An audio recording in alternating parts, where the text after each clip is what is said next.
இன்றைக்கி என்ன breakfast lunch பார்க்கலாம். காலையில் பிரேக்ஃபாஸ்ட் வந்து ஆப்பம் தான் பண்ணேன். ஆப்பம் நான் வந்து அடிக்கடிக்கு ஆப்பம் பண்ணுவேன். அந்த அடிப்பட்டதுலேருந்து அவர் சமைக்கிறதுனால ஆப்பம்லாம் அவருக்கு பண்ண முடியாது. ஏன்னா அது கொஞ்சம் வேலை அதிகம். நின்னுனே டக்கு டக்குன்னு போட்டு எடுக்கணும். அவர் செஞ்சு வச்சுட்டு போனதே பெரிய விஷயம். சரி நம்ம இப்போ கொஞ்சம் நல்லா இருக்கணும் சமைக்க ஆரம்பிச்சதுனால ஆப்பம் பண்ணேன். சைடெல்லாம் ப்ரௌனாக நல்லா மொர மொரன்னு, நடுவில் மட்டும் பஞ்சு போல் சூப்பராக வந்தது ஆப்பம். ரேஷன் அரிசியில் தான் பண்ணேன். இன்னொரு நாளைக்கு நான் அதோடைய ரெசிபி பண்ணுறேன். என்னென்ன போடணும், எவ்வளோ போடணுன்னு.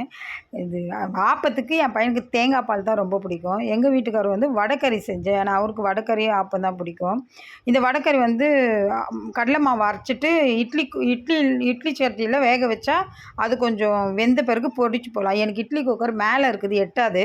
அதனால் வடை மாதிரி தட்டிட்டு பொடி பண்ணி வடைக்கறி பண்ணேன். அது சூப்பராக இருந்ததுங்க. மத்தியானம் லஞ்சு மட்டும் வச்சுருந்தேன். சாதம் மட்டும் வச்சுருந்தேன். குழம்பு வந்து தயிர் எதனா எடுத்துக்கலாம் அப்படின்னு. அப்புறம் எங்கள் அக்கா வந்து பீஃப் குழம்பு கொடுத்ததுனால இதை வச்சு நான் சாப்பிட்டேன். என் பையனுக்கு வந்து பிரெட் ஆம்லேட் கேட்டிருந்தான். நான் சொன்னேன்ல பேக்கரி பிரெட் வாங்கிட்டு இருந்தாருன்னு. அது இருந்தது. அதனால் முட்டை போட்டு எனக்கு பிரெட் ஆம்லேட் பண்ணி கொடுமா மத்தியானத்துக்கு அப்படின்னா, சின்ன சின்ன துண்டாக போட்டு ஒரு பிரெட்டில் 4 துண்டாக போட்டு முட்டை உப்பு மிளகாத்தூள் இது போட்டு தான் அவனுக்கு அடித்து அவனுக்கு அதில் ப்ரெட்டு முக்கி எடுத்து டோஸ்ட்டு போட்டு இதுதான் அவனுக்கு நான் கொடுத்து விட்டேன்.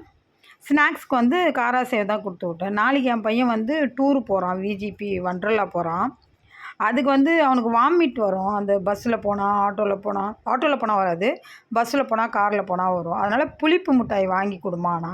சரி நான் கடையில் வாங்கிக்கடானா, இல்லை எனக்கு வீட்டில் செஞ்சு கொடுன்னு நேற்று எனக்கு யூடியூப் போட்டு அதை பார்க்க வச்சு காலையில் வந்து எல்லாம் வாங்கி கொடுத்துட்டு போனான். வெள்ளம்லாம் நல்லா ஏதோ பார்த்து சூப்பராக பண்ணிட்டேங்க. இது சாப்பிடும்போது சின்னதில் சாப்பிட்ட பழக்கம். இது சாப்பிடும்போது மேலெல்லாம் அப்படியே வயிட்டிக்கும். சூப்பராக வந்ததுங்க. ரொம்ப நல்லா இருந்தது. வந்து டியூஷன்லேருந்து வந்து ஒன்று எடுத்து சாப்பிட்டுட்டான். இந்த வீடியோ போடுறதுக்கு முன்னாடி சூப்பராக இருக்குதும்மா அப்படின்னா. இன்றைக்கி இதுதான் பிரேக்ஃபாஸ்ட் லஞ்சு. வாங்க சாப்பிட்லாம்.